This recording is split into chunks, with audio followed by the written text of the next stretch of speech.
Hello and welcome back. So in my last video where I spoke about succeeding at online teaching, I made a promise I was going to make tutorial videos on how to use Google Classroom as a learning management system for online teaching and how to use virtual classrooms like Google Meet, Zoom and so on. So for this video, I'm going to be making a tutorial on how to use Google Classroom for your online teaching. By the way, my name is Bimbo and I help teachers refine their teaching skills. So let's get right into it.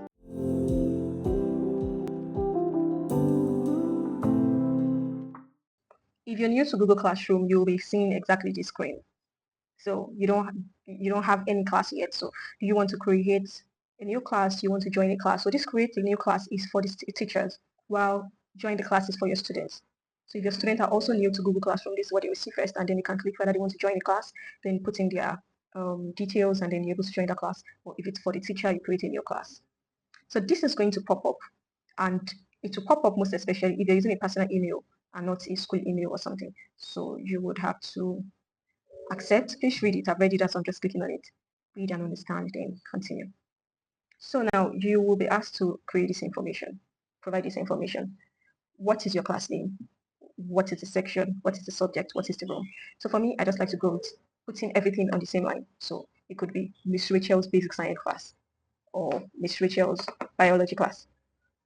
So that you will see when we get to the main page, you would see how it's better when you see everything at once. So, but if you would like, you could write whatever you want to write. Let's say class name, just 1B, section, whatever, subject, whatever, room, whatever. But for me, I'll just go with Miss Rachel's basic science class.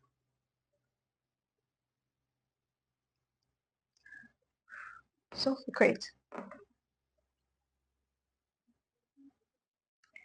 And ta-da, we have it here. So every information is trying to give you, I'm going to give it to you. So I'll just close this. So this is Miss Rachel's basic science class. If I want a student to join this class, all I have to do is to give them this class code.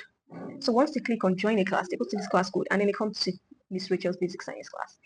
So there are 4 different tabs that I want us to pay attention to, which is the stream tab, classwork, people, and grades. By the way, you could choose to customize this. Maybe because I said science class, it automatically gave me this. You could decide to choose a different color in case you're a pink person or yellow or whatever you want. But I love purple, so I'll stick to purple. You could, even you already had a banner, you could upload any picture, whatever you want. So to keep it simple for this tutorial, I'll just go on with this. So streams. This is the place where you want to announce whatever you have in your mind to your students before your class or during your class, anyhow you want to do it. So before your class, you might want to give your student an announcement like, let's say you're an English teacher, you may want to tell your students, read this particular literature book before class or read chapter this of this textbook or something. But for basic science, I could tell my students, so prepare your minds for the most mind, oh, let me just say, prepare your mind for a mind-blowing session today, as we would be looking at this topic, the solar system. So that could just be my announcement. Yours could be anything, and then you have different formatting tools here. You could bold in whatever you want to do. It's like italicize it. You could also underline. You could use bullet points. So let's say I want to say something else, like things I want them to do before coming. Read up on the solar system. Submit your previous assignment to my so. Yet you could just give every information that you want to pass along here. And then even at this point, you could decide that you want to add a YouTube video that you already planned to this, so that your other one could be watch this video before class. Watch video, this video before class. And then you could add the YouTube link. I'll just check YouTube directly and I'll just copy and paste. So we're talking about solar system. Let's see a solar system video that could be captivating. Solar system. And you want to make sure that you're picking a video that is relatable for the class that you're teaching, because imagine picking a video of a professor teaching university students. I'm not sure that's what GS1 students need. They might need more of something animated, something they would really enjoy, and something short. So I'm liking this already. Because of our time, I'll just get the link, copy link, go back to our class, paste this URL there.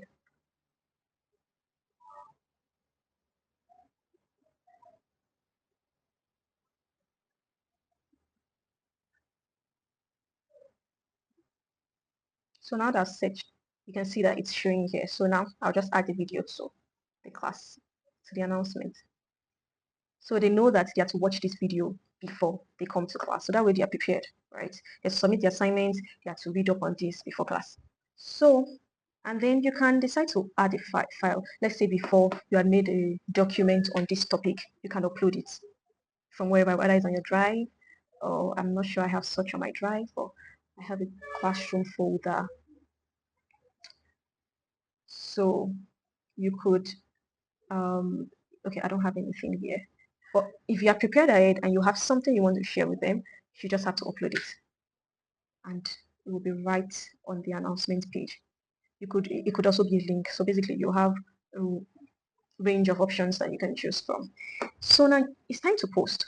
I can decide that I don't want to post yet. I just want to schedule it for a particular time. I could just save the draft. So for this one, I like to just put a date to it.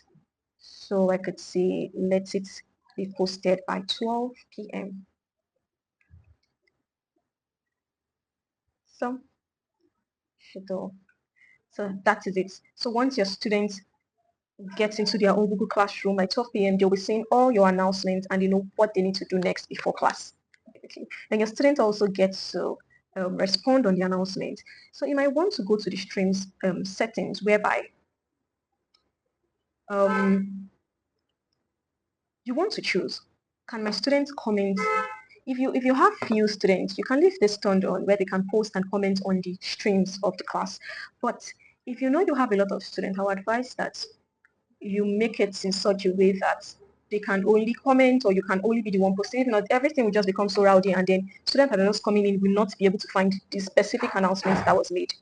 So you could choose to leave it turned on, or um, you can choose to be the only one that posts on the class. Then you can also choose, okay, you can share this code with them to invite them to class as well. This is your class code. So out of that, so the next tab that we're going to be looking at is the classwork tab. So now, it's our first class, we want to create classwork.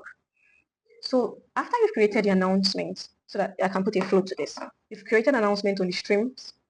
Your student already logged into the classroom, maybe a virtual classroom that you've decided to use, maybe Google Meet or Zoom. So now you've already taught them something, or you are teaching them something. So, and you've given them an assignment in class, but to make it more formal, you can come here and create the assignment so that your student can come back and look at it here. Since you can't save the assignment on the virtual classroom, it's better to put it here for accountability sake and for organization sake. So you want to create the classwork. So what is this classwork? Is it an assignment? Is it quiz? Is it what question? Is it that you want to put a material? For me, I would prefer to first put a material. Excuse me. So first put a material, because if I'm teaching a class, at least they need to have a body of knowledge before I start giving assignments. So the title is solar system. The solar system, right? So you want to put a description, whatever it could be. You might have had it in your notebook before, or you might just be something from your head. Then you might want to put an attachment. I prefer this attachment because if I'd worked on Word documents to put my notes together for the students, all you just have to do is come here, upload. I want to browse, most likely on my local system, but if it is on your drive, you just have to click on it and pick up what you want to post. If not, you might want to browse, and then you have everything, whatever it might be. You could search for where you've put it before, and let me just imagine that this is it.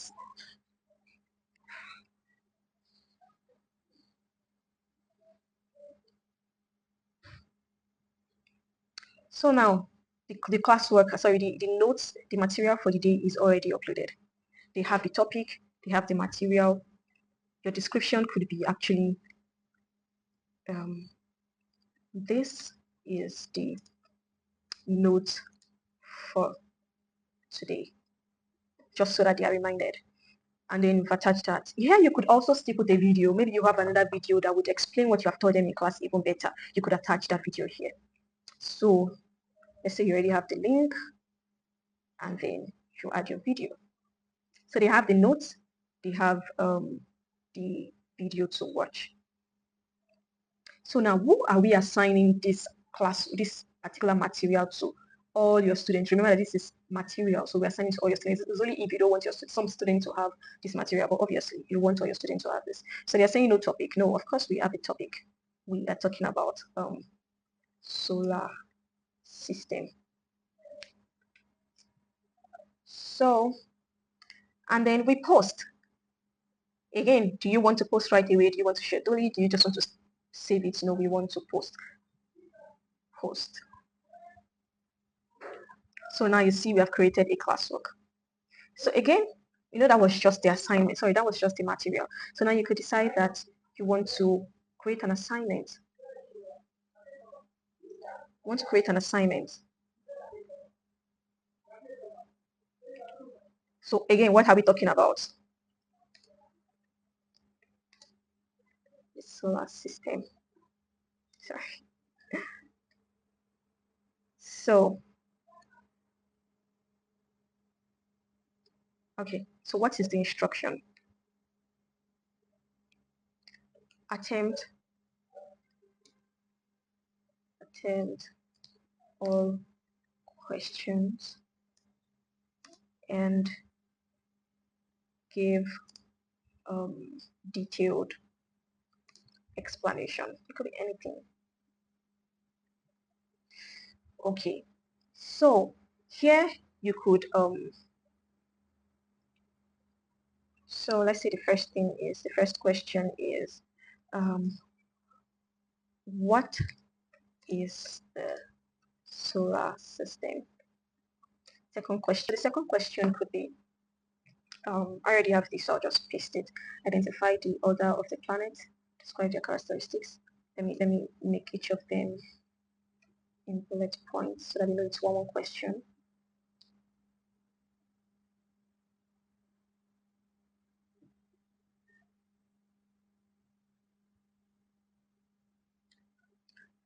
Okay, so let's say the next class wants to talk about this, so just to remind the class learn about this. So you have your assignment, and in case you already have your assignments written in a document, all you have to do is just click on this upload. If it is leading to a, let's say you've made a Google form where they need to fill a particular, where you've written your assignment, you created a Google form already, you just have to add a link to that, and then once they click on it, they're able to find the way to the assignment, get it done, and submit. So who are we assigning this assignment to? If you assess your students the same way, so this assignment is going to everybody, and if it is that you want to give specific students based on their learning needs and so on, you can choose the particular students that you want to. And if you had sent invites to your students for this class, you would see the list of all your students here. So for example, this is how you invite your students. Once you can invite your students, there's a link. You share the link to them, whether on the group chat or their individual mails and so on. So I'll just add one of my emails to this and say I'm inviting this person, for example. So who am I assigning this assignment to? I'm assigning to everybody. If had it been the person, the email I just clicked on had accepted the invite, then they would show here. Then you can assign the assignment to all of them, right? So this assignment is to everybody. Then how am I grading this? You want to let your student know how you're grading them so they can put in the effort. Because when you're in school, sometimes be like, this assignment is over what, so I know what you're getting and what you're not getting. So it is graded. Let's leave it as 100. And when is the due date? You need to put the due date so that they can know when you're no longer accepting these assignments. And it's basically for organizational accountability sake. So today is 12. Let's say I want this assignment latest by 15th. Okay. So yes, it closes. Submission closes after due date. So any student that doesn't submit before that time, they know something might go down. So again, our topic is still the solar system. So then we assign. So now your student get to see that they have two different things. I think what I would do better here, if I could edit, yes. The title would be Solar System Learning Material so that it can be differentiated. And then here I'll say Solar System Assignment. Say. Okay, so now let's move to people. Who are these people? The teacher, our Home Education Foundation, the students. This was the only student I invited, so that's why this is the only invited student. And I can't even click on it because the student has not accepted my invite. So it's important that you re-emphasize the importance of accepting invites to your student. They must accept in order to be a part of this class. So if your student have accepted your invite, you see all of them here. So great. And then if you want to collaborate with the teacher, you could add another teacher to this. But I don't have any teacher I'm collaborating with. But you can add another teacher to the class. So great. Had it being that the assignment has been done by my students, this is where you see your assignments and then you get to grade them appropriately. Maybe when I do a follow-up video on this, with an actual class, one of my actual classes, then you get to see how these grades are. But I wouldn't want to give much of my student information out. Okay, so, but this is where you see the grades. And yeah, those are the 4 tabs that are super important in Google Classroom. Yes, on this page, you get to see the things that you need to review. So here, you know that you have assignments that you give out and you need to review it. But it's not your due date, so you don't have any work to do right now for that. But here, you get to see what you're teaching and you get to see the things. This is just for accountability sake again. You get to see what you're to review. And if I have other classes, you see more of your classes here, right? So this is pretty much it for Google Classroom. I hope you really try it out and get your hands on it, enjoy it, and let me know how helpful this was for you in the comment section. Thank you. Bye.